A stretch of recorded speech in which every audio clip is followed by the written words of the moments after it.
Mardi 19 février 2019, mesdames et messieurs, bonsoir. Soyez les bienvenus dans cette principale édition du soir. À la une de l'actualité, Macky Sall à Pikine. Les ex-travailleurs des agences dissoutes ne veulent pas rater l'occasion. Ils déterrent la hache de guerre et expriment leur colère. Au nombre de 227, ils exigent le redéploiement dans la fonction publique. À 5 jours de la présidentielle, les religieux s'inquiètent. Si Madina Souane, dans la région de Sédhiou, la famille Souane précise n'avoir donné aucune consigne de vote à Kébémer. Des chefs religieux appellent à la vigilance face aux tentatives de division des confréries. Et vous les entendrez dans ce journal à suivre dans la deuxième partie, le journal de la présidentielle avec Aoudiom Diagne.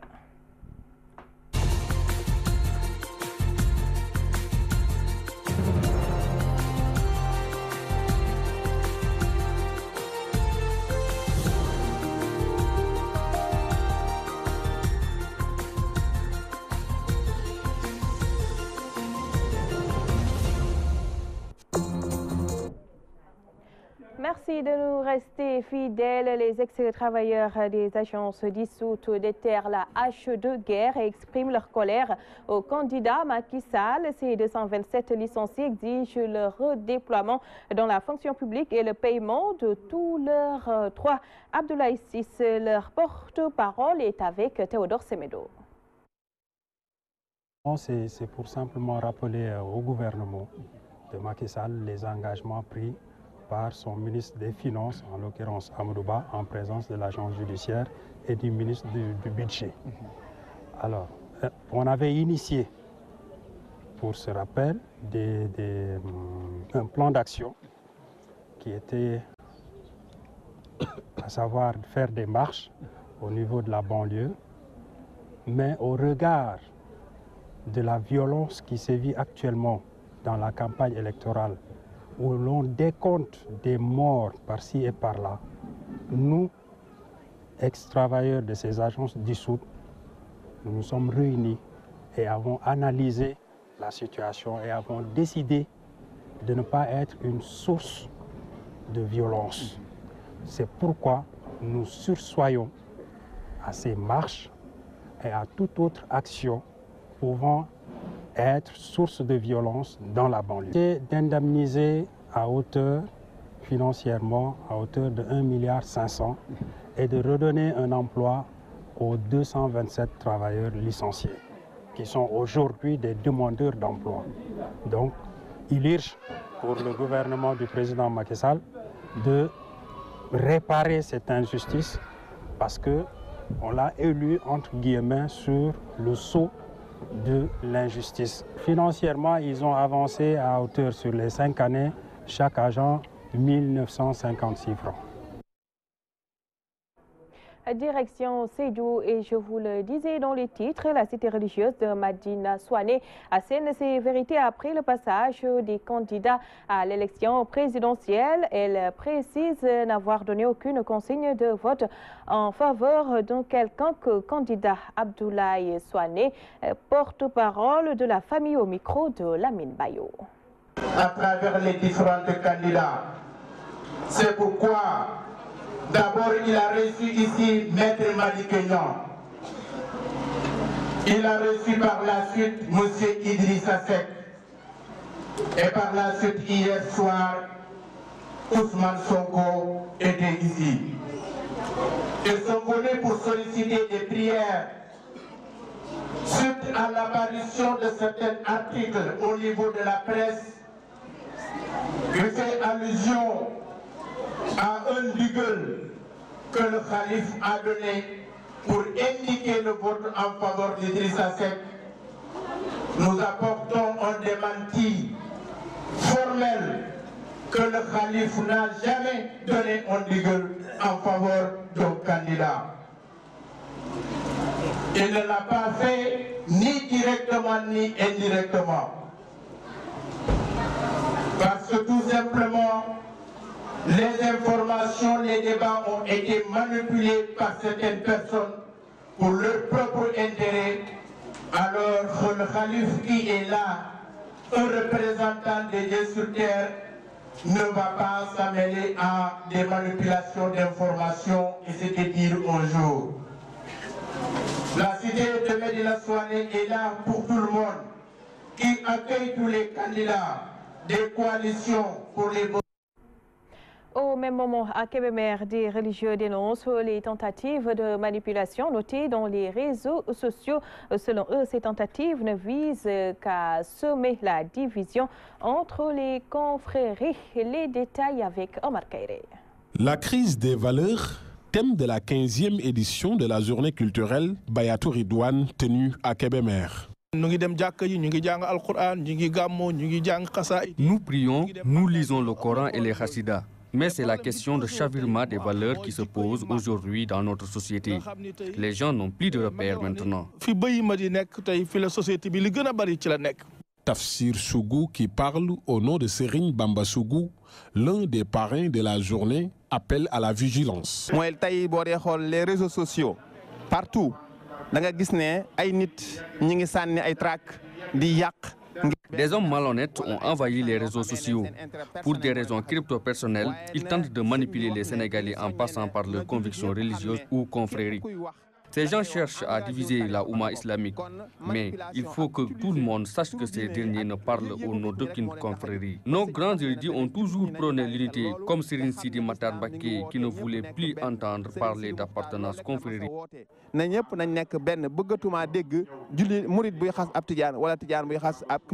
Imam Mohamed Nazir Gaye, coordonnateur de la Ligue des imams et oulémas de Kébémer, invite les Sénégalais à préserver la paix sociale, surtout en cette période d'élection. Ce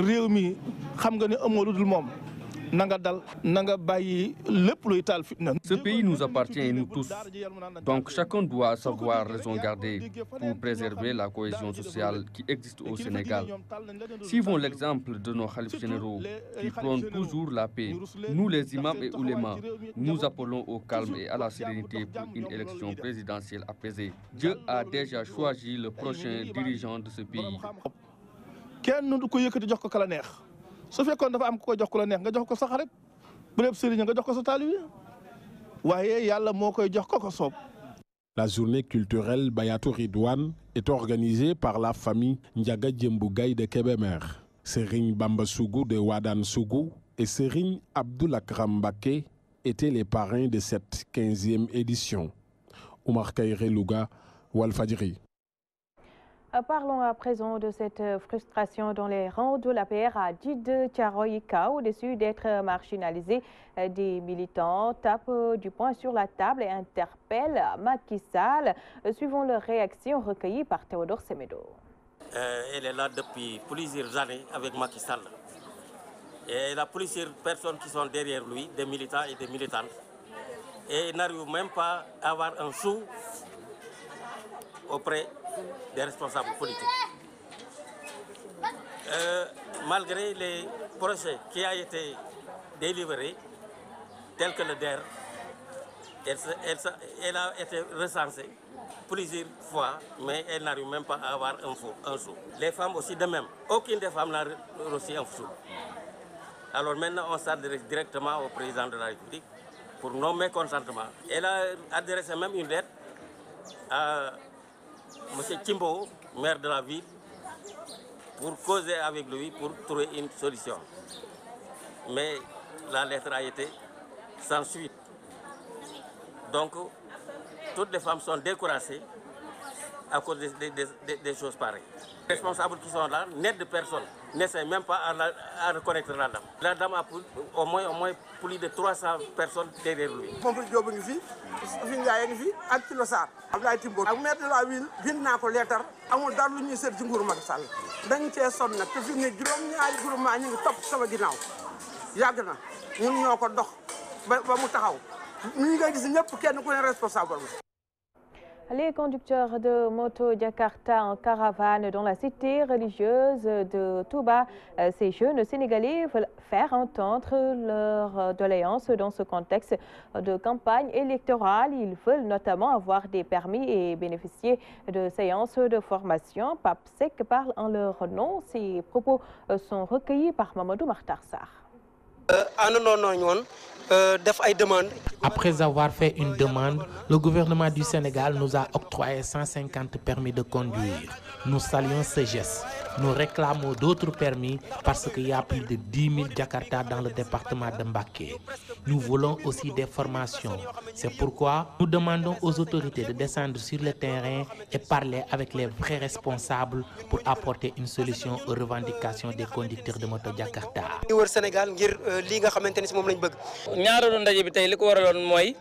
C'est notre deuxième rencontre. C'est l'occasion de remercier le président de la République Macky Sall pour tout ce qu'il a fait dans le secteur du transport. Il a toujours appuyé les conducteurs de moto Jakarta, qu'il a même octroyé des permis. Il avait aussi commencé des formations à l'endroit de ces jeunes conducteurs. C'est ce qui nous a poussé à le soutenir pour qu'il y ait un deuxième mandat. Nous allons tous nous mobiliser pour sa réélection dès le premier tour.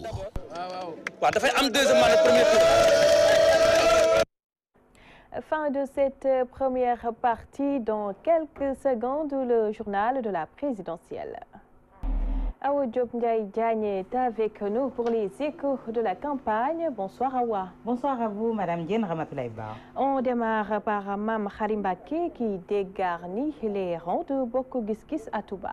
Venu présider un meeting de ralliement de militants et responsables de Bokk Gis Gis à Touba Ndiarème, Mame Khary Mbacké Mourtada, accueillis par une pluie de doléances, ces nouveaux militants de l'Alliance pour la République accusent les députés de l'opposition de n'avoir rien fait pour eux. Un vox pop de Mamadou Makhtar Sarr.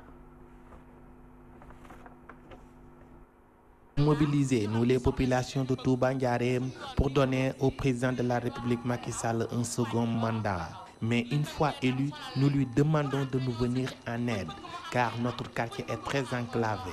Nous avons aussi noté un favoritisme dans l'extension du réseau électrique. Nous tendons la main à Sokhna Mame Khary Mbacké. Moi qui vous parle, j'étais dans l'opposition. Je dirigeais le parti Bokk Gis Gis dans cette localité. Nous avons décidé de quitter définitivement cette formation politique pour rejoindre l'APR derrière Sokhna Mame Khary Mbacké. Nous avons toujours gagné ces élections dans cette localité, mais depuis que nous avons élu nos députés, on ne les a jamais revus dans cette zone. Nous prions pour que Dieu le Tout-Puissant accorde longue vie à notre Khalif Serigne Mountakha Bassirou Mbacké. Tous les responsables, sympathisants et militants de la coalition Benno Bokk Yakaar sont très contents de recevoir Diabel Fall. Nous saluons sa décision. Nous profitons aussi de cette occasion pour répondre à nos braves femmes qui ont soulevé un certain nombre de doléances. Concernant l'électricité, je m'engage à régler définitivement ce problème. Dès demain, nous allons entamer les travaux. Les jeunesses féminines de Madické 2019 se mobilisent. Ramatoulaye, comme vous venez de le dire, la jeunesse féminine de la coalition Madické 2019 s'est dit engagée pour élire le candidat dès le premier tour lors d'un grand rassemblement au terrain CEPA de Djiddah Thiaroye Kao. Ces dames ont dénoncé l'échec du pouvoir de Macky Sall tout en appelant les Sénégalais à adhérer au programme Jàmm ak Xéwal de leur leader Maître Madické Niang. Oulimata Gueye Ndiaye, leur porte-parole, au micro de Théodore Semedo. Maître Madické Niang tànneef bi gën, le choix qui rassure. Pourquoi il rassure? Tout simplement parce qu'il a les compétences, il a l'expertise, mais également il a l'expérience étatique qui lui permet d'aller directement sans tâtonner pour prédestiner au devenir du Sénégal. Paix et abondance pour un Sénégal de vertu, un Sénégal de dignité. Pendant 7 ans, on nous a théorisé. Pendant 7 ans, les gens ne se sont même pas occupés du devenir des Sénégalais. On nous sert un financement rapide. Un financement ne peut être jamais rapide. Surtout un financement qui passe par une banque, une institution de microfinance avec des taux d'intérêt qui avoisinent les 14%. Il est temps de revenir. Nos mamans sont fatiguées, elles sont stressées. Mais surtout, il faut les rassurer. Et Maître Madické Niang, bon projet Jàmm ak Xéwal, vous dit qu'il va mettre en place un fonds de l'entrepreneuriat féminin.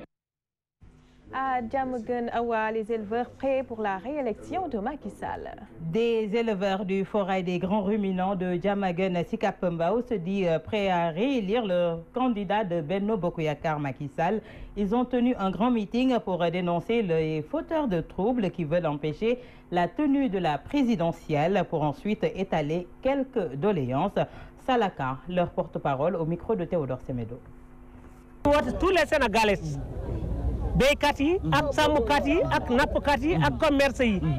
tous les Sénégalais savent que Macky Sall a bien travaillé, que ce soit les agriculteurs comme les éleveurs. Si je prends l'exemple de l'électricité, avant tout le temps il y avait des coupures intempestives, mais maintenant c'est révolu. Le monde rural qui avait soif a commencé à retrouver le sourire avec la construction de beaucoup de forages. Donc Macky Sall a fait des résultats, personne ne peut le nier. J'en profite pour appeler les populations au calme, parce que personne ne va brûler ce pays. Ce Sénégal est un pays de paix. Celui qui tente de brûler ce pays risque de voir les choses se retourner contre lui. Et au soir du 24 février, tout le monde verra que les populations sont avec Macky Sall et nous gagnerons. Nous avons néanmoins quelques doléances, dont la baisse des taxes douanières, mais aussi l'arrêt des tracasseries sur les routes qui nous fatiguent. Nous avons espoir qu'après le 24 février, ces choses seront réglées avec le président Macky Sall.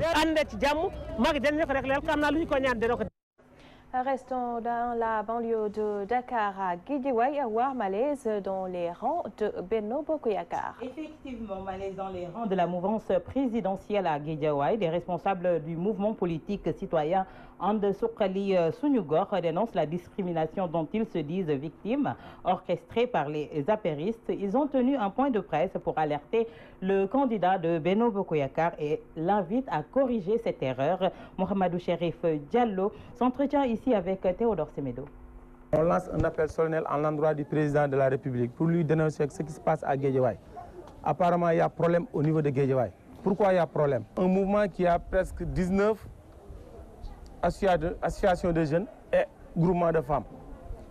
Voilà, depuis lors, on a lancé un message à toutes les autorités qui sont là. On a adressé des correspondances. Le jour où on avait fait la cérémonie de lancement, on a adressé des correspondances. Mais voilà, il n'y a pas une autorité qui est venue à notre rencontre. Il n'y en a pas une autorité, même qui nous a appelé au téléphone pour nous souhaiter le mot de bienvenue. Il n'y en a pas. Donc il y a problème. On ne nous a rien associé au niveau de Guédiawaye. Au moment des parrainages, on ne nous a pas associés. Voilà, le président devait se débattre ici à Guédiawaye. Jusqu'à présent, on ne nous a associés de rien. Cause pour laquelle on s'est dit que voilà le président, c'est lui qui peut régler le problème actuellement à Guédiawaye. Il y a problème. Un mouvement qui peut mobiliser 1000 personnes, ce n'est pas un petit mouvement. Les vidéos sont là, les images sont là, vous pouvez les feuilleter n'importe quelle heure. Si le président ne nous reçoit pas, je crois que la meilleure manière c'est quoi? C'est de constituer tout le groupe, c'est-à-dire toutes les associations qui sont dedans, les groupements de femmes et consorts. On va faire une réunion, on va harmoniser et on va prendre une décision. Ousmane Faye de Wattu Sénégal s'attaque à Idrissa Seck. Le président de la coalition Manko Wattu Sénégal tire à boulet rouge sur le candidat Idrissa Seck. Ousmane Faye dit voter pour le candidat de Benno Bokk Yakaar, Macky Sall. Vu ses réalisations, il nie également tout hold-up électoral. Ousmane Faye, le président de Manko Wattu Sénégal, que nous écoutons. Mais il faut être un cancre pour dire ça. Mais aucun Sénégalais intelligent, vertueux et sérieux ne peut dire que le président n'a rien fait. Donc le dire, c'est de la méchanceté et de la jalousie et nous ne sommes pas dans ça. Il n'a rien à dire parce qu'il a montré ses limites. Il était en 2000, il était le puissant ministre d'Abdoulaye Wade qui gérait tout. Qu'est-ce qu'il nous a servi? Détourner notre argent.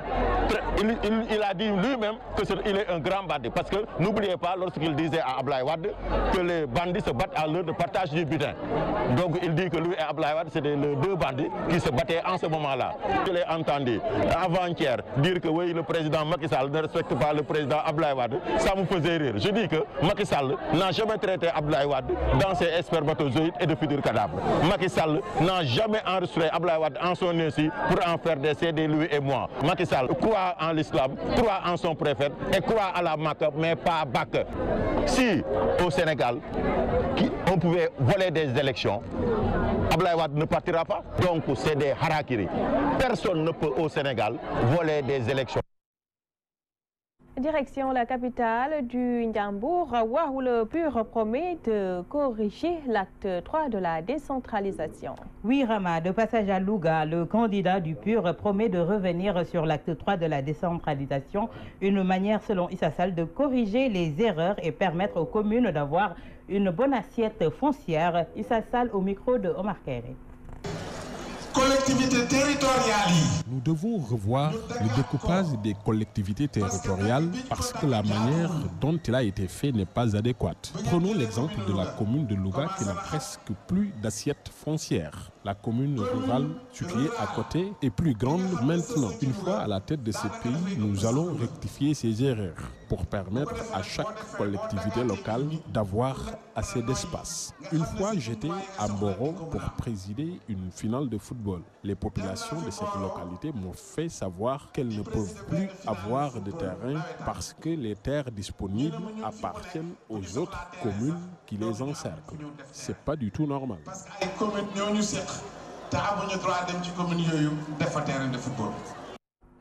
Terminons à Diop Ndiaye Diagne avec la réflexion de Ousmane Sène. Dernière semaine de promesses pour la campagne électorale. Chaque candidat dans cette balade électorale livre la bonne parole et réveille l'espoir avec ses bonnes intentions. 3 jours encore de belles promesses avant que le peuple ne tranche le débat entre les intentions et la prétention de changer notre Sénégal.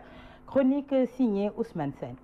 C'est le temps de la campagne, période de promesses pour les candidats et d'espoir pour le peuple. L'espoir, cette grande plante d'Octave Béliard qui se laisse difficilement déraciner, sauf quand elle n'a pas de racines, c'est-à-dire quand elle tourne aux chimères. C'est pourquoi, dans ce galop effréné, les candidats n'ont pas besoin de tuer leur cheval de chance avec trop de promesses. Il suffit seulement de caresser le cheval d'espoir dans le sens du poil pour gagner la confiance des électeurs. C'est pourquoi il n'est pas interdit de faire des promesses pour nos candidats, surtout pour ceux qui n'ont pas encore le royaume et pour qui, par les programmes, égale par les promesses. C'est ce qui permet de rêver, et si on tue les rêves, beaucoup de sang va couler, disait encore l'autre. C'est pourquoi il est bon de rêver, puisque nous avons tous nos rêves des indépendances, des alternances, devenus aujourd'hui non seulement réalité au Sénégal, mais presque monnaie courante, car on a réussi à alterner sang et fusion de sang. Donc tout le monde a compris que ce seul marathon de la campagne ne suffit pas à régler tous les maux, mais il permet quand même au peuple de saisir la signification des mots familiers à nos oreilles et pas encore fidèles à nos regards qui cherchent toujours le développement, l'infrastructure, l'indépendance et la liberté. Ceux qui font des promesses et une fois au pouvoir trahissent en allant vivre à l'autre côté du paradis, laissant le peuple se tordre dans l'enfer, finissent souvent par voir leur couronne à côté de l'enfer que leur impose ce peuple, seul souverain. Le peuple alors, il faut en dire du bien et en faire aussi les plus doux regards qui suivent la campagne aujourd'hui avec beaucoup d'espoir, attendent les promesses, mais seront aussi les témoins demain des réalisations de notre futur président. Avec leurs caresses, une fois le rêve caressé, et là c'est la paix, et leur violence si les rendez-vous sont encore manqués.